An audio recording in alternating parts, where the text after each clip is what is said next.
The old pickup truck crawled to a halt beneath the shadow of towering oaks, their branches clawing at the gray sky. A tired man stepped out, his breath curling in the cool air, followed by his steadfast German shepherd, ears pricked to the silence. Before them rose not a welcoming home, but the battered remains of a 120-year-old mansion, its paint peeled to bone, its walls strangled by vines like a forgotten grave. To the world, it was nothing but a curse in wood and stone, best abandoned to time. But for the PTSD veteran and his only companion, it was the last road left, and the moment he stepped inside, the house would begin rewriting both their lives. In a cramped apartment on the edge of the industrial district, Caleb Rourke sat hunched at a folding table that wobbled under the weight of his laptop. He was 50 years old, his body still carrying the hard, disciplined angles of a soldier, though his once broad frame had thinned from years of scraping by. His face was a collage of sharp planes and weathered lines, etched deep by sun, sand, and grief, with a beard of silver and black trimmed close in the habit of a man who could never quite shed the discipline of service. His eyes, pale gray and unblinking, held the distant focus of someone who had spent too many nights staring into darkness, listening for danger. At his feet, Valor shifted with a soft grunt. The 7-year-old German Shepherd was a large, powerfully built dog, his black and tan coat thick and well kept despite the meager living conditions. His head was broad, his dark eyes bright with alertness, and his ears pricked at the smallest sound. To Caleb, Valor was more than a dog. He was a partner who had marched through the dust of Iraq alongside him, slept in foxholes, and returned home carrying his own invisible wounds. The dog had a calm but constant vigilance, mirroring the man's inability to truly relax. The apartment smelled faintly of coffee gone cold and the metallic tang of the radiator, which clanked and hissed without actually warming the place. A narrow bed was shoved against one wall, neatly made out of habit rather than comfort, and a single battered duffel bag sat at the foot. The space was clean but impersonal, as if Caleb had never allowed himself to believe he'd be there long. On a shelf above the table, a photograph of a woman in her 40s leaned against the wall. Marlene, Caleb's ex-wife, had shoulder-length brown hair and a smile that had once been quick and unguarded. She'd been the kind of woman who could make a space feel warm just by being in it, but that warmth had faded under the weight of years without stability. She had left 3 years earlier, saying she couldn't keep living without a real home. Caleb hadn't tried to stop her. In his mind, a man who couldn't provide a roof wasn't a man worth tying your life to. Most evenings, Caleb would scroll through job boards or read history articles online, the television silent in the corner. Tonight, he was idly clicking through the internet's forgotten corners when a headline caught his eye: Historic Southern Property Auction. Buy a piece of the past. Curiosity got the better of him. He clicked and was greeted by a series of photographs. Grand homes with wide porches, ornate woodwork, staircases sweeping upward like something from another century. They stood in small towns he'd never heard of, most framed by ancient trees draped in Spanish moss.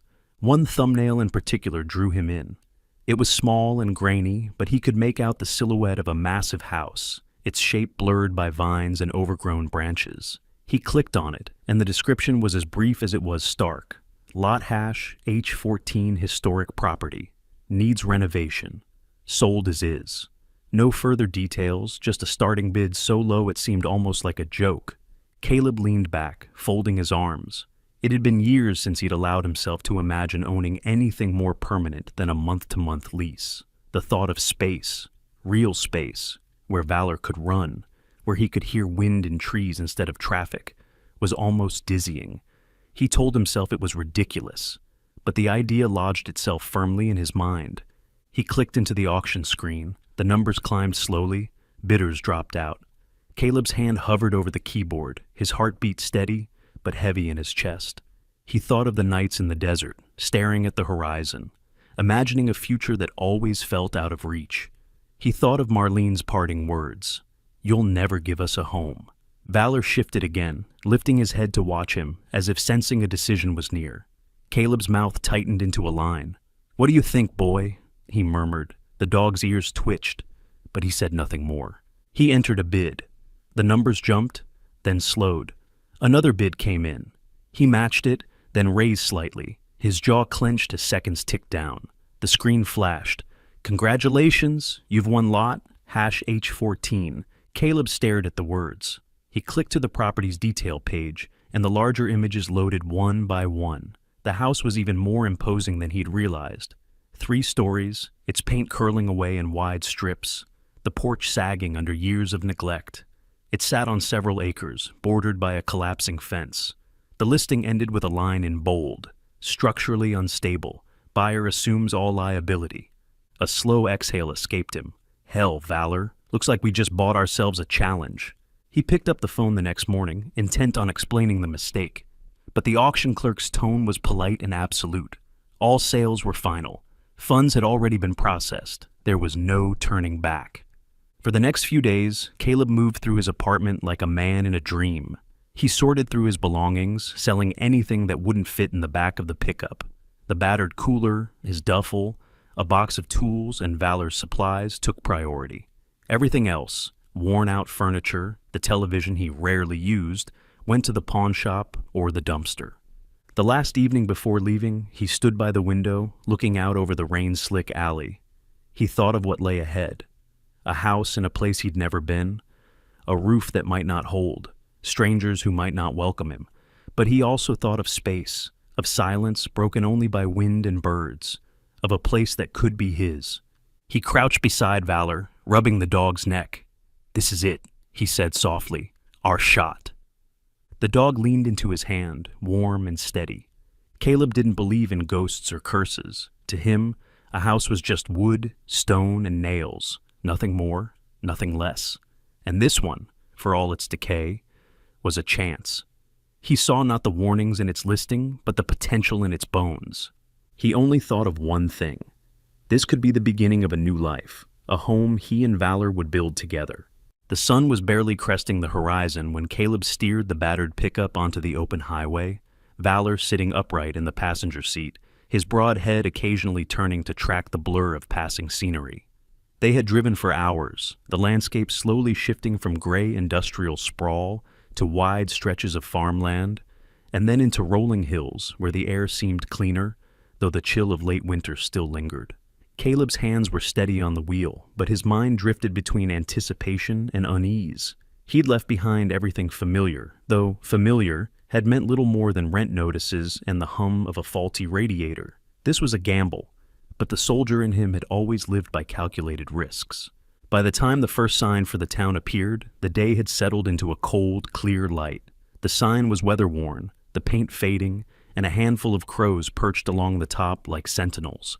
As they rolled past, the road narrowed into a main street lined with small, squat buildings whose peeling facades spoke of better days. A diner with flaking red paint stood at one corner, its wide front window partially fogged. A man in a cap sat outside smoking, his gaze following the truck until it turned down the block. Caleb noticed a hardware store with an old-fashioned hand-painted sign, a post office the size of a single-room cabin, and a grocery that looked as if it hadn't changed in 30 years. The air here was still, the kind that made every engine sound louder, every footstep echo longer. As they drove slowly down the street, Caleb caught the murmur of voices. 2 women bundled in heavy coats stood outside the grocery, one holding a paper bag, the other leaning on a cane. Their conversation paused as they both turned to watch the truck. He couldn't make out every word, but the phrase, "He's the one who bought it," carried across the street. He didn't need to ask what it was.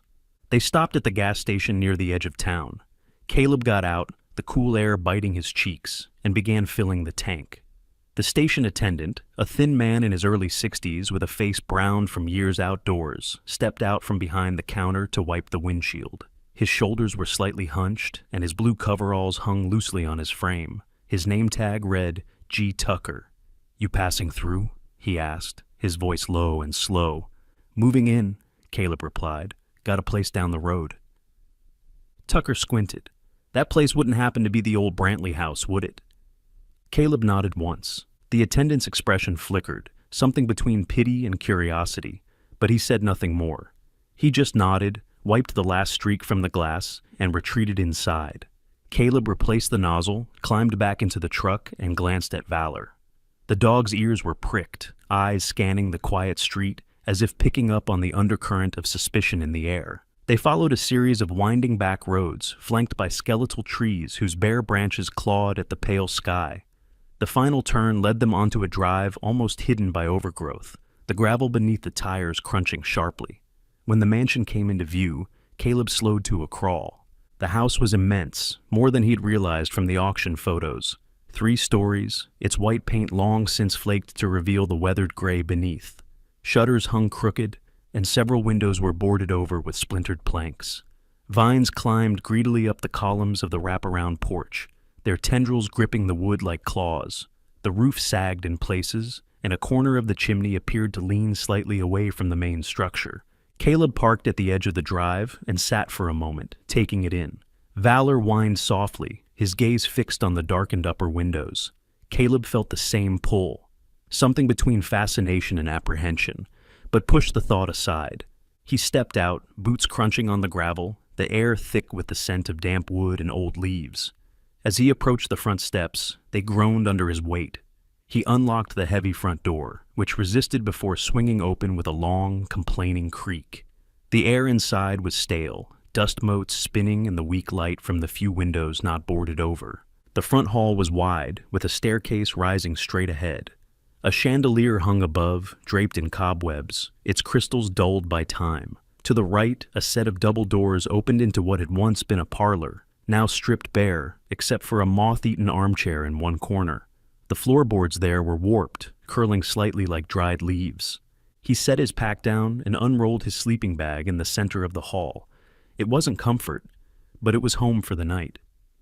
Valor circled once before lying beside him, head resting on his paws, eyes still fixed on the shadowed upper landing. The first hours passed in silence, save for the occasional sigh of the wind against the old house. Caleb pulled his jacket tighter, shifting on the hard floor, his body aching from the drive. He had learned long ago to sleep wherever he could, on desert sand, on steel decking, but this place carried a different kind of weight. Somewhere deep in the house, a floorboard creaked, not the random settling of an empty building, but deliberate, measured, as if under the weight of careful steps. Valor's head snapped up, a low growl rumbling in his chest. Caleb stayed still, eyes fixed on the dark opening at the top of the stairs. The sound came again. 2 steps, then silence. He forced his voice to remain even. "It's nothing," he muttered, more for Valor than for himself. But his hand rested unconsciously near the heavy flashlight in his pack. The rest of the night stretched long and uneasy. Shadows shifted with the passing clouds outside, and the air seemed to grow colder in the hours before dawn. Caleb lay awake for a long time, listening, until exhaustion finally took him. Morning light struggled through the narrow gaps in the boarded windows, drawing pale streaks across the dusty floor of the hall where Caleb and Valor had spent the night. Caleb woke stiff from the hard boards, every muscle reminding him of the long drive and the poor rest. Valor was already up, pacing slowly toward the far end of the hall, his nails clicking softly on the wood. The dog's tail was low, his ears swiveling at each faint sound. Caleb sat up, rubbing a hand over his face, the bristles of his beard rasping against his palm.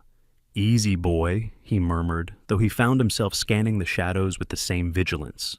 He decided to start with a basic inspection of the house. The front hall branched into several narrow corridors, each lined with doorways that opened into rooms stripped bare of furniture, but not of the smell of neglect. In one room, faded wallpaper clung to the plaster in ragged strips, revealing the gray beneath. In another, a fireplace sat cold and clogged with debris, the mantel chipped and scorched. Caleb moved slowly, making mental notes of repairs, while Valor padded close behind. When they reached the kitchen, the air shifted. It was colder here, a dampness clinging to the edges of the cracked tile floor.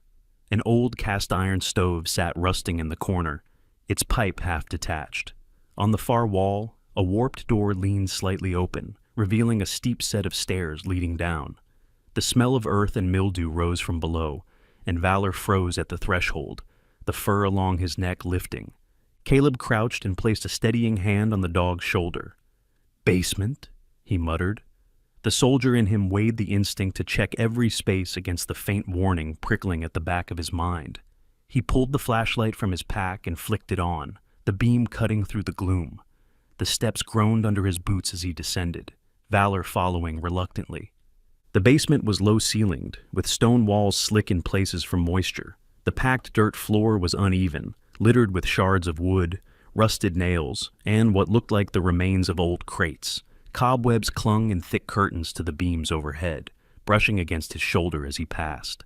Caleb swept the flashlight across the space, noting shelves buckling under the weight of dusty jars, their contents long since unrecognizable. It was Valor who found the trunk. The dog's nose pressed toward a shadowed corner behind a toppled shelving unit, his breathing quickening. Caleb moved closer, the beam of light revealing a large wooden chest banded with tarnished iron. Dust lay thick across its lid, disturbed only by the faint paw prints Valor had just made.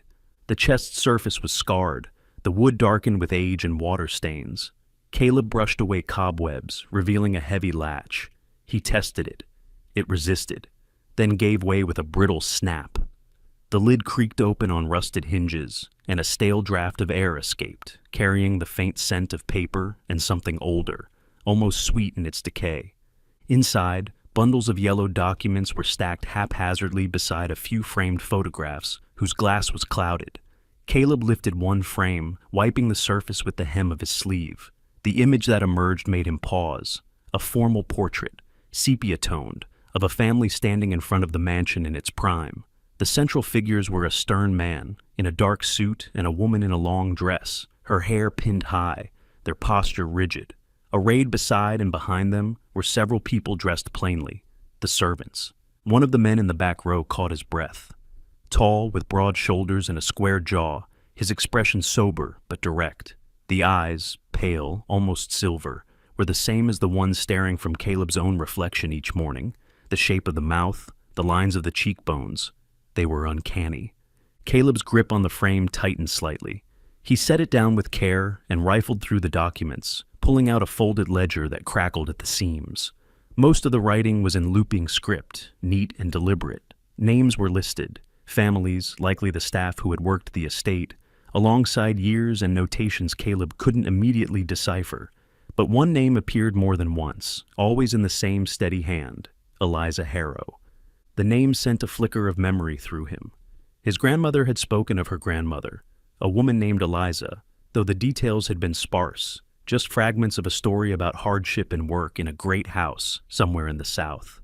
He had never connected it to any real place, assuming it was just one of those family tales that blurred with time. Now, in the damp half-light of the cellar, the pieces shifted in his mind. This house, this trunk, this name. Valor pressed against his leg, breaking his train of thought. The dog's ears were forward, eyes fixed toward the far corner, where the darkness seemed thicker. Caleb aimed the flashlight that way. Only stone wall met his gaze, but the dampness along the mortar glistened faintly. He made a note to check it later, then looked back at the trunk. Beneath the top layer of documents lay other items: a silver pocket watch tarnished to a dull gray, its chain broken, a pair of leather gloves, the fingertips worn through, and a small tin box containing a lock of hair tied with ribbon, the color faded to an indistinct pale hue. He replaced each object carefully, aware of a growing sense that these things were more than just remnants. They were fragments of lives lived entirely within these walls. The connection to Eliza Harrow settled heavily on him. This wasn't just a purchase anymore. It was, in some inexplicable way, a return. He stood, brushing dust from his jeans, and closed the trunk with a soft thud. Valor stayed close as they made their way back up the stairs, the wooden steps protesting under their combined weight. At the threshold of the kitchen, Caleb paused to take one last look into the darkness below. He felt as though the house had just given him a piece of its story, just enough to pull him in deeper. And somewhere beneath the weight of dust and years, the air seemed to whisper that there was more yet to be found. The next morning, the sky was gray with low-hanging clouds that pressed heavily against the rooftops, casting the town in a pale, almost colorless light. Caleb pulled on his faded jacket and stepped out of the house, Valor trotting beside him with quiet purpose. The night had left them both uneasy. Caleb had lain awake for hours, staring at the cracked ceiling. The image of the stranger in the photograph still burned into his thoughts.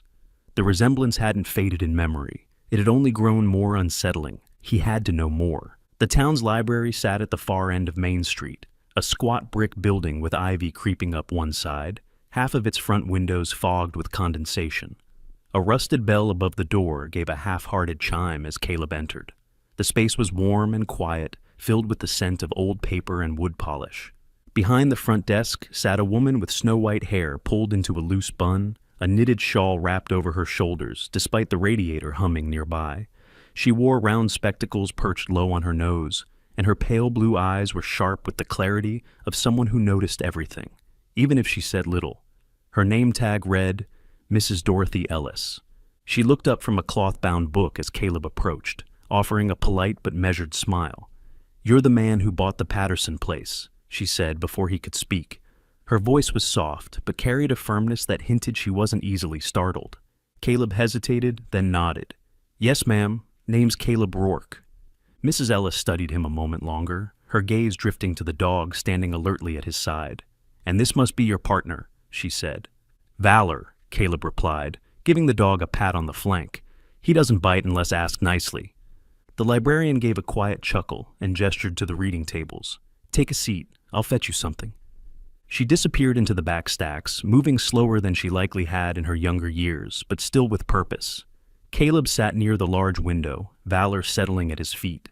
Outside, the clouds continued to drift, and the occasional car passed slowly down the street. When Mrs. Ellis returned, her arms were full. Several large books, some bound in cracked leather, others in worn cloth. She placed them gently on the table. "This town's history is short but layered," she said. "Some parts are tidy, some are not." Caleb opened the first book, the pages brittle at the edges. "You said Patterson. You knew the house?" Her expression grew more serious. She sat down across from him, folding her hands. "Knew of it. Everyone here does, though most try not to talk about it." She glanced toward the window, as if checking who might be listening. "The Patterson family were landowners," she continued. "Moved here just after the Civil War. Built the house, brought their wealth and influence with them. And they brought people, too. Housekeepers, farmhands, nannies. Most of them black, and most of them poor." Caleb flipped a few pages, spotting an old photograph of the town in its earliest days. The mansion stood at the edge like a sentinel, surrounded by trees. "Things were quiet for a long while," Mrs. Ellis went on, voice lowering.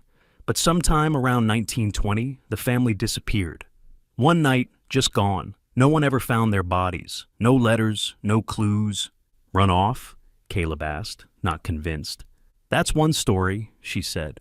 "Another says the people who worked for them rose up, took back what had been taken from them. But that's just a rumor." Caleb thought of the trunk in the cellar, of the sharp, tired eyes in the photograph, of the name, Eliza Harrow. "Do you know that name?" he asked. "Eliza Harrow?" Mrs. Ellis's brow furrowed gently. "That I do. She was a housekeeper there, lived on the property, they say. Some claim she was more than that. Educated, unusually so. Wrote letters, kept records. I don't think she ever left that house, even after the Pattersons vanished." She rose again and returned a moment later with a slim green binder. Inside were copies of old census records, property deeds, and faded news clippings. Caleb flipped through until he found it. Eliza Harrow, listed in the 1910 census as house servant, live-in, age 42. His breath caught. That lined up exactly with what his grandmother had said, that her grandmother had worked for a white family in the South, a woman known for her iron will and tidy handwriting. As he copied down the references, Mrs. Ellis leaned back slightly. "You know, most people wouldn't bother with this," she said. "They'd paint over the walls and pretend history never happened."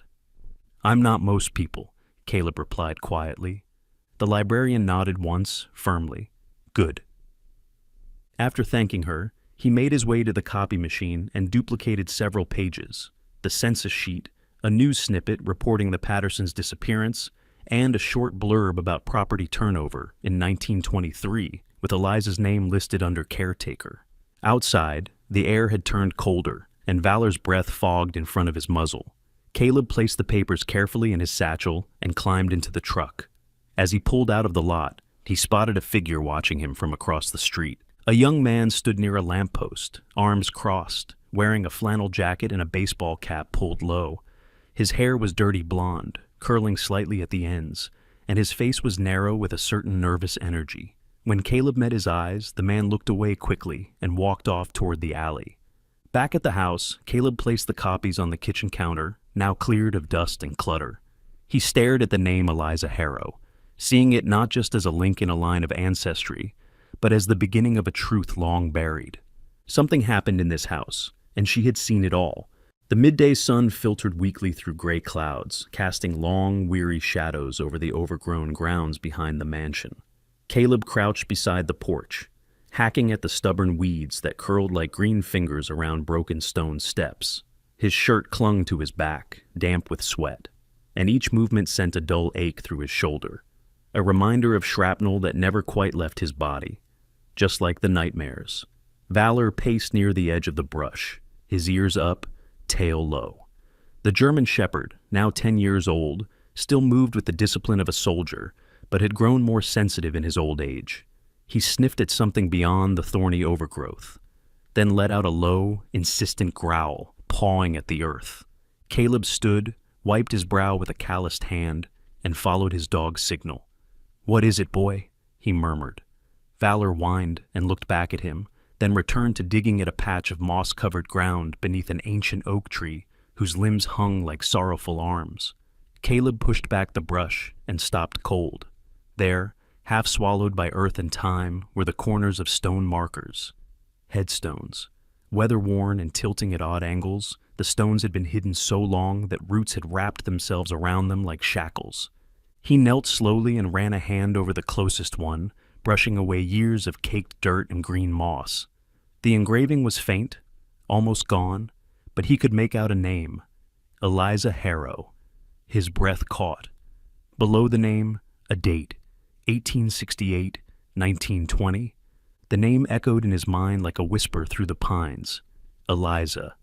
The name from the trunk. The name from the librarian's tale. The name his grandmother had mentioned, almost in reverence. He looked up at the sprawling mansion behind him, then back at the grave. His throat tightened. It wasn't just a name anymore. This was someone who had lived, breathed, walked these very grounds. Someone of his blood. Caleb sat there for what felt like hours. He didn't speak, didn't move, just stared at the stone as memories of long-forgotten family stories played in his mind like old film reels. His grandmother's voice drifted through time. Eliza worked in a grand house down south. She never came back. He thought it was folklore.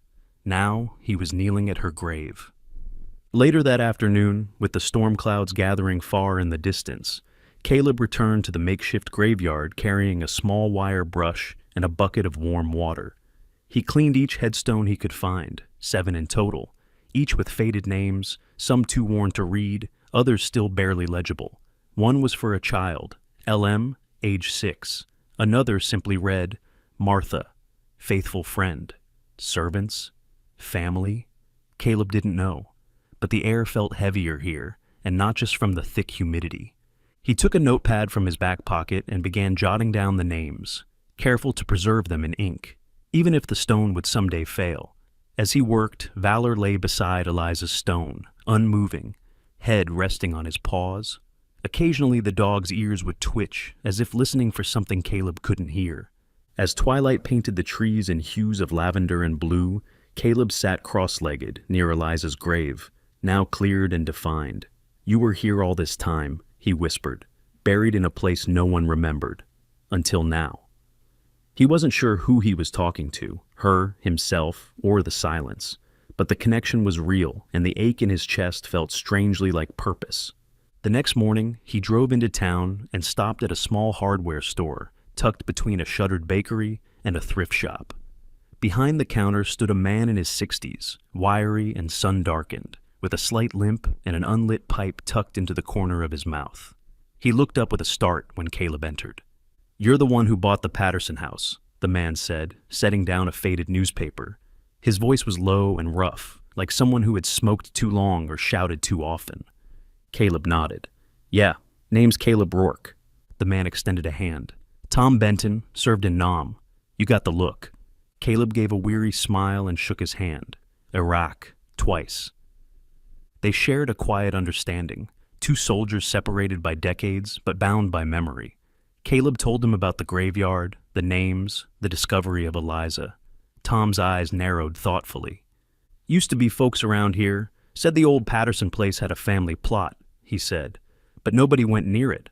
Not after, well, after they all disappeared. Some say the house cursed anyone who tried to settle in it. Others say it just remembers." "Remembers what?" Caleb asked.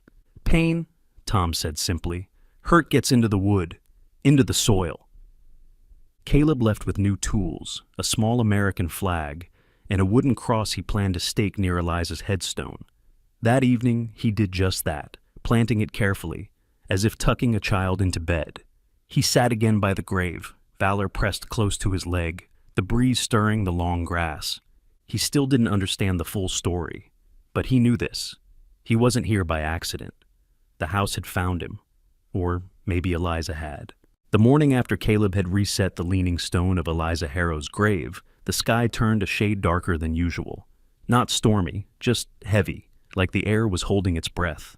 Caleb stood silently by the back window of the crumbling house, sipping the last of his weak coffee from a tin cup. Valor, his 5-year-old German shepherd with deep brown eyes and a fading scar above his right leg, lay watchful near the door, ears twitching with every creak from above. The house had been quieter since the grave clearing, but Caleb couldn't shake the sensation of something or someone waiting. He knew the logical answer. Too many nights of bad sleep in the back of his truck. Too many memories clawing their way out from beneath the layers he'd buried in the desert heat.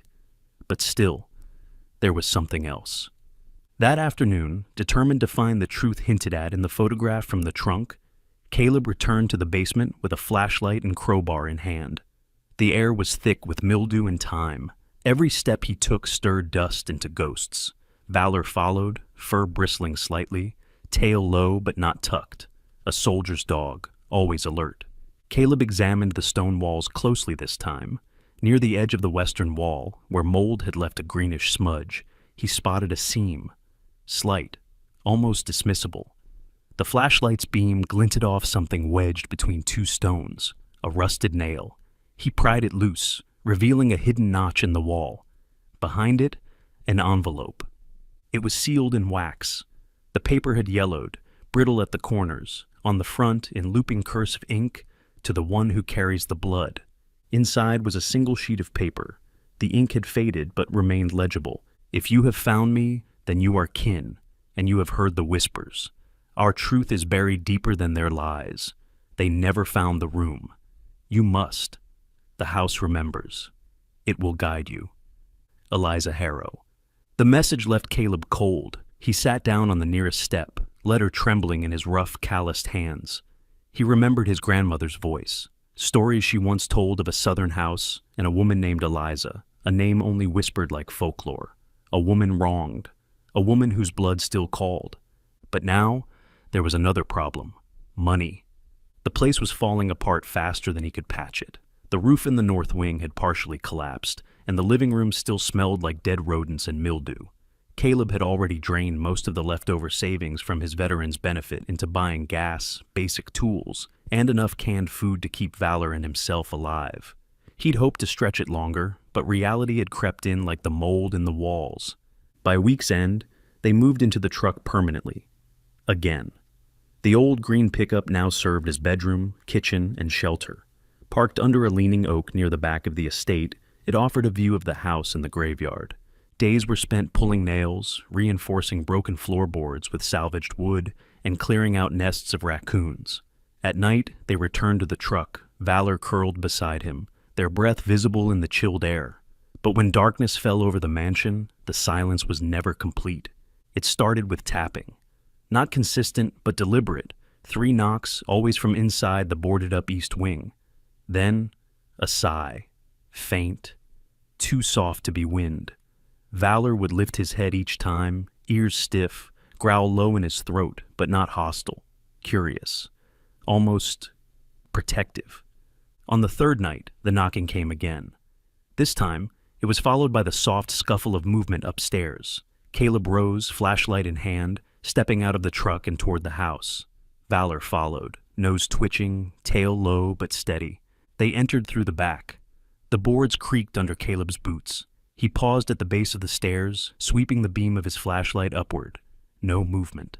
Just dust, dancing like ghosts in the light. But when he stepped onto the first stair, the air shifted, cooler, heavier, as if the house had exhaled. He didn't go all the way up. Not yet. Instead, he turned and entered the basement once more. The letter in his back pocket pulsed like a heartbeat. This time, he stared at the walls, not for paper, but for design. The stones in the far corner of the room were different, smoother, more even, hand-cut. He knocked on them, and the third one gave a faint, hollow sound. "I knew it," he muttered. He dropped to his knees and began scraping at the edges with a chisel. Valor paced nearby, occasionally sniffing the air as if waiting for permission. When the first stone came loose, a gust of cold air brushed his face. He leaned in and peered inside. Darkness. A narrow passage, descending. Too small for standing, but enough to crawl. He turned to Valor. "Not tonight," he whispered. "Tomorrow." Outside, the wind picked up. That night in the truck, Caleb stared at the ceiling of his camper shell. Sleep wouldn't come. He thought of Eliza's grave, the letter, the whispers. The house wasn't haunted. It was waiting. The next morning, the frost on the truck's windows clung like fingerprints from another world. Caleb, weary but resolved, sipped his lukewarm coffee and stared at the house as Valor paced anxiously nearby.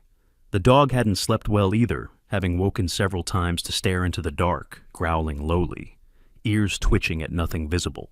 Caleb trusted Valor's instincts more than his own these days.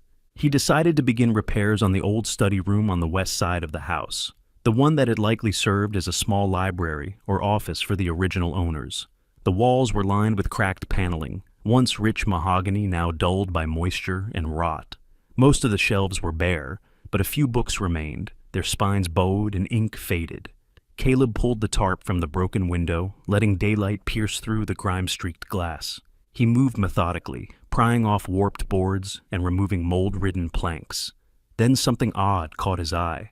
A section of the far wall sounded hollow when tapped. It wasn't subtle. Caleb paused, knelt, and knocked again. The sound echoed differently. He stepped back and retrieved his crowbar. Valor came to sit beside him, his breath steaming in the cold air, eyes alert. The boards came away easier than expected, revealing not another wall, but a gap, no more than 3 feet wide, leading into darkness. Caleb hesitated. This wasn't part of any floor plan he'd seen. He looked back at Valor. "You first," he said with a small grin. Valor didn't move. Smart dog. So Caleb ducked and entered the space alone, one hand holding the flashlight, the other brushing aside cobwebs. The narrow corridor extended a few feet, then stopped abruptly at what looked like a wooden door built directly into the stone foundation of the house. It was unlike any other door in the mansion, no brass handle, no frame, just aged oak, slightly warped, with iron hinges nearly swallowed by rust. Carved into the surface, faint but deliberate, were initials, A.H. "Eliza Harrow," Caleb whispered. He pressed a palm to the door. It was cold. The air was still. Then, with effort, he pushed. The door groaned as if waking from 100-year sleep. Dust poured down like ash. Beyond it lay a small sealed room, preserved almost too perfectly, unlike the decayed rest of the house. A desk stood at the center, its surface covered in an arrangement of letters, a leather-bound journal, and several black and white photographs, all undisturbed. The walls bore shelves holding jars of dried herbs, small tools, candle stubs. In one corner stood a trunk, closed but unlatched. There was no dust here, no mold, no animal nests. Caleb felt as if he had crossed a threshold, not just physical, but spiritual. He stepped in cautiously. Valor remained just outside the door, whining lowly. On the desk, one photo immediately drew Caleb's attention. A young black woman stood beside a child in front of the house, the same house, decades younger. Her eyes were deep and sad, but her posture proud. The back of the photo read, "Eliza and Miriam, 1915. Miriam? Caleb's mind reeled. Could this be Eliza's daughter, his great-grandmother, perhaps? He didn't know of any Miriam in family stories. He flipped through the journal, thumbing through pages filled with fine cursive. Eliza wrote about the bitterness of servitude, the injustices faced in the Patterson household, the loss of her husband to illness, the refusal of Mr. Patterson to allow proper burial. One entry stopped him cold. They will not let us rest in dignity. I have begun to gather the others. We will not be silent forever. If my blood ever returns to this house, may they find this place. May they know we tried. Caleb sat down on the worn stool before the desk. The room seemed to pulse around him. He had grown up hearing fragments of family folklore, a southern estate, a woman wrongly blamed, whispered lines about dignity and defiance. Now those echoes were manifest in ink and wood. Suddenly he felt less like a stranger here. Outside, the afternoon light had shifted. Shadows reached across the hallway like long fingers. Caleb reluctantly packed the journal and a few letters into his satchel. He would need to read more, perhaps everything. This wasn't just about history. This was inheritance, a legacy not of land or title, but of truth. Back in the main room, he sealed the hidden door again. Not to bury it, but to protect it. No one else in town had mentioned this place. Not Tom at the hardware store, not the librarian, not even the old-timers watching him from porches. That night, after feeding Valor the last of their beef jerky rations, Caleb lit a small campfire behind the house. The stars shimmered coldly above, indifferent but watchful. He opened the journal again, flipping to the final page. There, in different handwriting, fresher ink, less formal script, were the words, "They tried to forget her, but the land didn't, nor the bones, nor the wind." Caleb stared at it for a long time.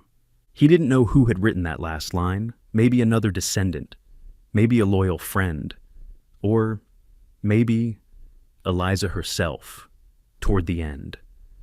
One thing was certain now, he hadn't just bought a house. He had inherited a story that someone, long ago, had hidden with hope. The late afternoon sun filtered softly through the warped glass of the attic windows as Caleb stood hunched over the old writing desk. Dust motes floated lazily in the golden light, casting shadows across the fragile journal pages spread before him. He held his breath as he turned each one with care, aware that he was touching something sacred, something meant only for him.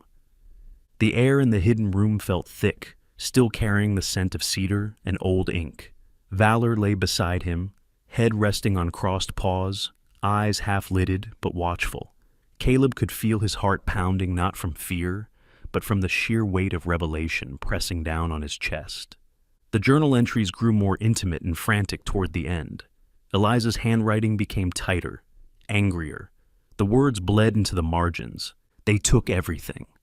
Their kindness was a lie, and their discipline a mask for cruelty. But I remember the land before it turned sour.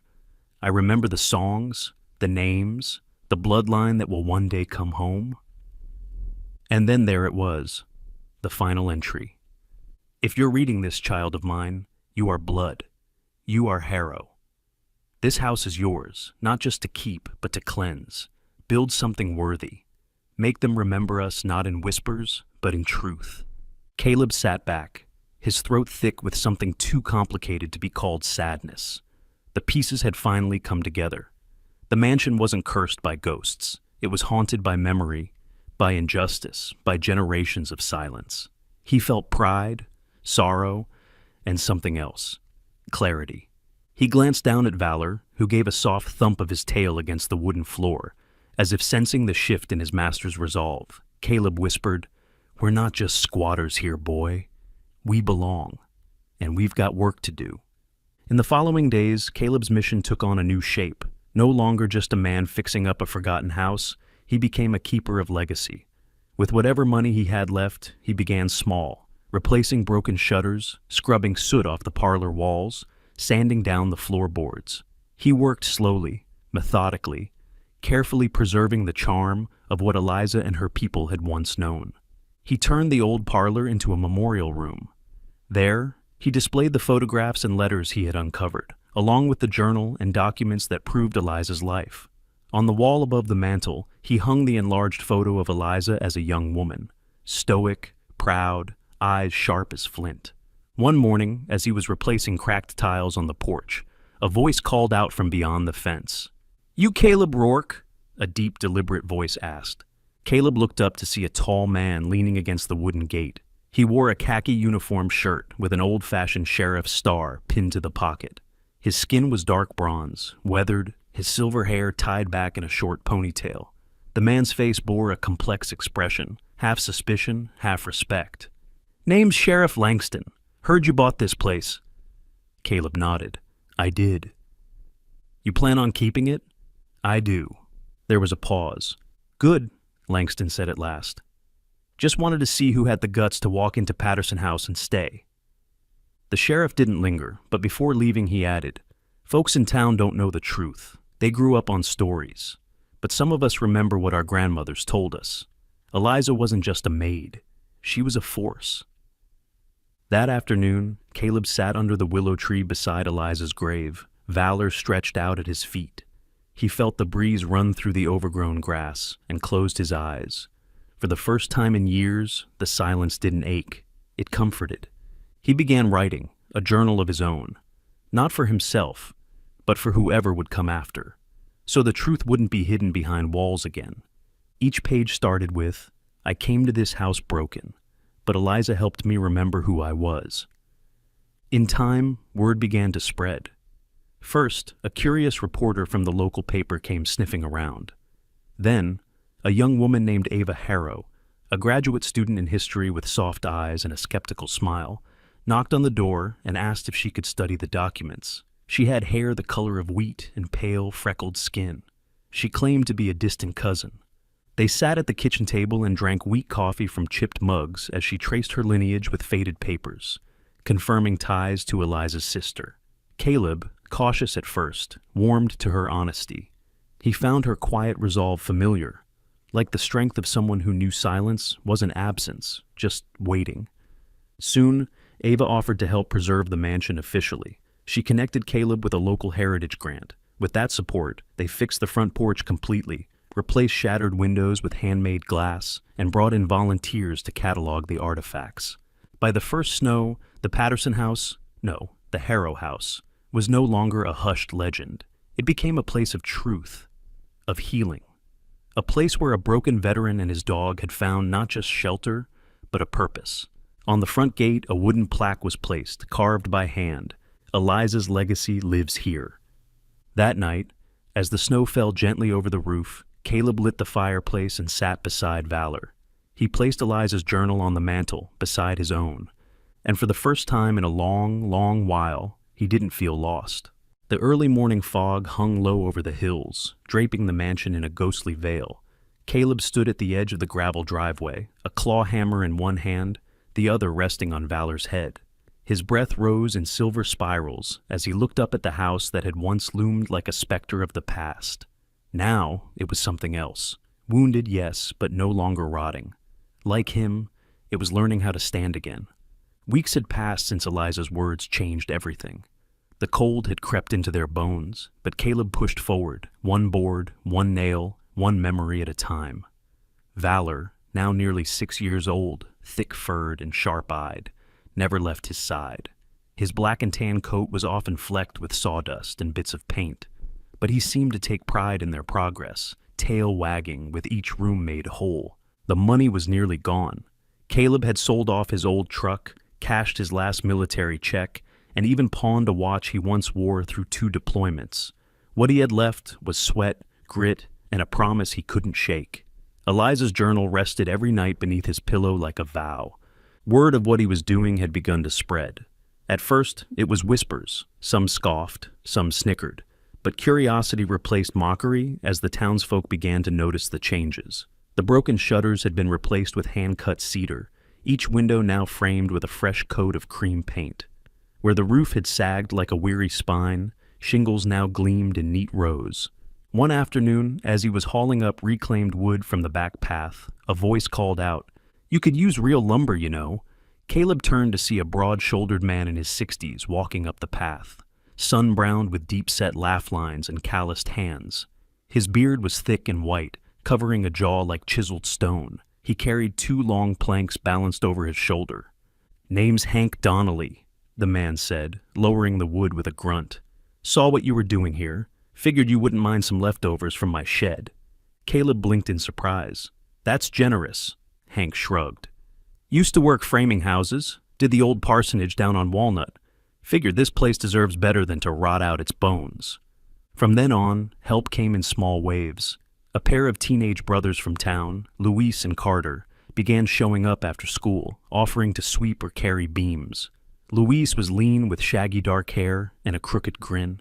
Carter, the younger, had freckles and an awkward kindness that reminded Caleb of his younger self. They didn't ask questions about the past, they just worked. Even Mrs. Yarrow, the prickly woman who ran the antique store, sent over a box of brass hardware and fixtures.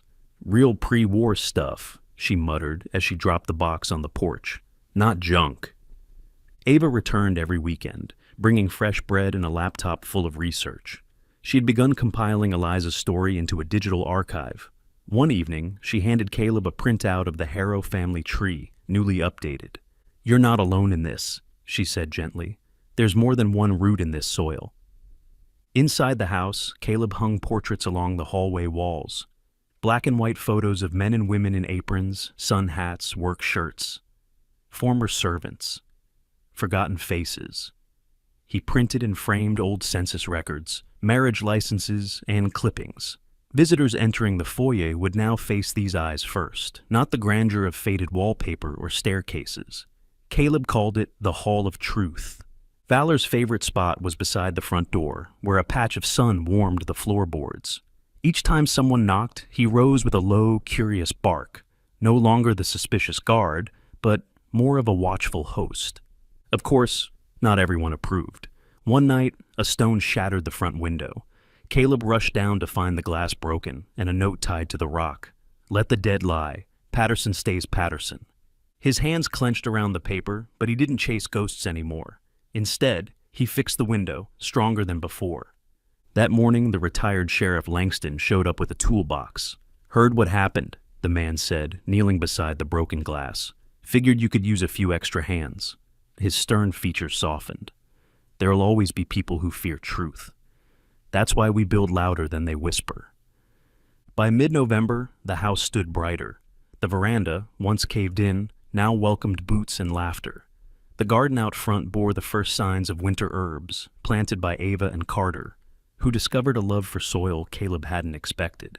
Still, he knew the work wasn't just with wood and plaster. He visited Eliza's grave each week, clearing leaves, laying wildflowers, reading aloud from the journal. Some nights, after long hours, he'd sit alone on the back steps with Valor curled against him and whisper stories of what they'd accomplished, like a child reporting to a watchful elder. "This isn't just a house anymore," he said to the wind one evening. "It's your story, and it's ours now, too." And though the curse rumors lingered in dusty corners, more and more people came to see for themselves. Not ghosts, but life. They brought stories, offerings, apologies. One elderly woman named Doris, short and round, with curls of white hair and kind eyes, stood in the hall, tears running freely down her face as she stared at the photo of her great-aunt Matilda, a cook who once served in the Patterson kitchen. "She never got to leave this house proud," Doris whispered, "but now she's looking out from these walls." In that moment, Caleb understood. He hadn't just repaired a building. He had revived a voice, a lineage, a sacred silence that deserved to be sung out loud. The morning sun cast its golden light over the estate, no longer shrouded in shadows and rot, but glistening with fresh paint, polished wood, and the quiet pride of rebirth. The old Patterson mansion stood tall again, not in grandeur, but in truth. Caleb Rourke stood at the edge of the front porch, arms crossed over his chest, sweat still dampening his shirt collar. His silver-streaked beard caught the breeze as he looked across the gravel path that had once been overrun with weeds. Beside him sat Valor, the 5-year-old black and tan German shepherd, calm, alert, with his scarred paw resting neatly on the wood floor. The wind whispered through the trees, carrying memories and promises alike. It had taken months, every board nailed, every floor scrubbed, every broken shutter replaced by hand. Caleb had worked past pain, through cold mornings and hot afternoons, pushing back the ghosts of war and sorrow. And in the process, the mansion had become something else. Not a burden, not a curse, but a canvas for redemption. Today was its unveiling. He hadn't invited many, just a scattering of blood relatives, distant cousins who still remembered old family stories, and a few townsfolk who had come to believe in him, especially those who had helped when he had nothing left but grit and a German shepherd who refused to give up on him. The guests began arriving around noon. The first to step out of the dust-speckled pickup truck was Lorraine, a second cousin from Texas. She was in her late 50s, tall and wiry, with streaks of gray in her thick braid and sun-worn skin that smelled faintly of wild lavender. Her smile was cautious at first, but when she laid eyes on the house, her lips parted in awe. "Well, I'll be," she whispered. It really was true, wasn't it? Next came Emmett, Caleb's younger cousin, a balding man in his 40s with a soft voice and an old knee brace that made him walk with a subtle limp. A historian by trade, Emmett had once dismissed the Patterson estate as a fable tangled in whispers. But when Caleb showed him the old journals, letters, and photos, Eliza's truth carved in ink, his skepticism turned to reverence. One by one, more arrived. Distant aunts with trembling hands, young nieces he'd never met until now, a boy who shared his jawline and dimples, though they hadn't spoken in years. Some brought food, some brought folded quilts, all brought curiosity and emotion. In the afternoon they gathered in the backyard, beneath a canvas canopy Caleb had strung between trees. A table stood near the garden, laid with pitchers of lemonade and trays of cornbread. And beneath the great oak, its limbs stretching out like protective arms, Caleb had set up a simple memorial. A brass plaque sat at the foot of Eliza Harrow's grave, newly restored, surrounded by trimmed grass and small wildflowers Valor had trampled into the soil while sniffing about. Caleb stepped forward, hands slightly trembling, voice deep and steady. "Thank you all for coming," he began, his eyes moving from face to face. "I didn't bring you here just to see a house. I brought you here because you deserve to know the truth of our family." He paused, drawing breath. Eliza Harrow wasn't just a name on a headstone. She was a woman of strength, a woman who endured cruelty and hardship, and who, in the end, helped lead a quiet rebellion for freedom. Her story was erased from the official records, buried, forgotten, but not anymore. There was a silence, and then the softest sniffle from Lorraine. Caleb continued, unfolding one of Eliza's letters, reading her words aloud. Her handwriting had faded, but the emotion pulsed strong through every syllable. "If my descendants find this, know that this land holds our pain and our promise. Make it right, and never let them forget." When he finished, Caleb placed the letter back into the wooden box at the base of the tree and stepped aside. Emmett took over then, sharing some of the research he had done since Caleb first reached out. His voice was lighter, more scholarly, but even he couldn't hide the pride. "What Caleb's done here is more than renovation," Emmett said. "It's restoration, of truth, of honor." Later, as dusk began to slip into the horizon, lanterns flickered on along the porch and garden path. The guests dined on warm dishes beneath a sky brushed with orange and lavender. Laughter echoed between the trees, soft, healing, and unforced. Children ran across the porch where floorboards no longer groaned with age, but hummed with life. Caleb stood in the doorway, Valor pressed against his leg. The dog was tired but watchful, his eyes scanning the yard before relaxing at last, tail thumping once against Caleb's boot. "We did it, buddy," Caleb murmured. Inside, the house glowed. Pictures of Eliza and the others, Sarah, Matthew, Clara, lined the hallway walls. Caleb had made sure their names were carved in wood above each frame, a symbol of remembrance, a refusal to let history fade again. As the evening wound down, the final moment arrived, a small ceremony Caleb had planned but told no one about. He led the guests into the parlor, where a single armchair faced the fireplace. On the mantel sat the family crest, long buried under rotten dust, now cleaned and gleaming in the firelight. Caleb walked to it, and for the first time in his life, he placed a hand upon it without hesitation. "This is home," he said, "not just for me, for all of us, and for those who came before." Outside, the wind stirred again, gentler this time, and some, though they would never admit it, felt a presence move through the house like a warm breath. Peace, at last. That night, when the guests had gone and the candles had burned low, Caleb lay in his bed beneath a repaired roof. The window was cracked open, letting in the cool breeze. Valor curled at the foot of the bed, already snoring softly. And Caleb, staring up into the wooden beams, whispered a quiet thank you to Eliza, for the letter, for the truth. for the strength to come home. For the first time in years, he closed his eyes, not to forget, but to rest. Sometimes, God doesn't speak through thunder or miracles that split the skies. Sometimes, he whispers through broken floorboards, faded letters, and the soft breath of a dog lying at your feet. Caleb didn't go searching for a miracle, but through loss, silence, and years of wandering, he found what so many long for: a place to belong, a purpose greater than pain, and a home not made of walls, but of truth, memory, and grace. Maybe you too have walked through seasons of grief, wondering if what you've lost could ever be restored. But don't lose hope. Sometimes God leads us not to where we want to go, but exactly where we are meant to heal. If this story touched your heart, please consider sharing it with someone who needs a little hope today. Leave us a comment, tell us your story or who you're praying for, and don't forget to subscribe to join us in more stories that honor the resilience of the human soul. May the Lord bless you and keep you, and may He remind you, even in ruins, something sacred can still rise.